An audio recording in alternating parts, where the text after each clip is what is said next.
வணக்கம். என்ன கேஸ் போட்டிங்களே ஒன்றும் முடியலையா? கரூர் வரக்கூடாதுன்னு கேஸை போட்டு தடுத்து நிறுத்தலாம். அங்கே போனால் சாட்சியெல்லாம் கலைச்சிருவாரு அப்படின்னு சொன்னீங்க இல்லையா? அது கேஸை போட்டு தடுத்து நிறுத்திடலான்னு பார்த்தீங்களா? அது முடியல. கோர்ட்டில் வந்து ஆர்டர் கொடுத்துட்டாங்க. இந்த கேஸ் எல்லாது தள்ளுபடி பண்ணுறோன்னு சொல்லிட்டாங்க.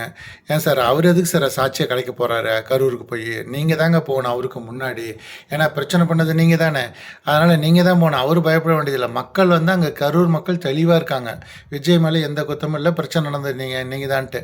ஆனால் அன்னைக்கு பிரச்சனை நடந்தால் உடனே 2 பேர் வந்தீங்க இல்லையா? டக்கு புக்குன்னு திருச்சியிலேருந்து ஒருத்தரும் லோக்கல் மினிஸ்டர் 2 பேரும். இன்றைக்கி 2 பேரையுமே காணாமங்க. எங்கெங்கே போயிட்டீங்க? அதே கரூருக்கு தான் நீங்கள் இன்றைக்கி வரப்போகிறாரு.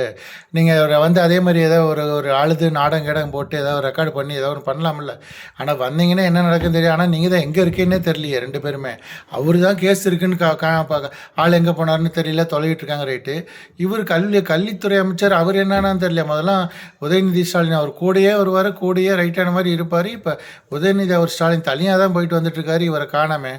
அதனால் நீங்கள் வந்து இனிமேட்டுக்கு வெளியில் அவங்க என்ன பண்ணுறத கூட நம்ம என்ன பண்ணணுன்னு பாருங்கள். ஏன்னா உங்கள் கட்சியிலேயே ஏகப்பட்ட பிளவுகள் வர்றதுக்கான வாய்ப்புகள் இருக்குது. அதுக்கான வேலைகள்லாம் நடந்துகிட்ருக்குது.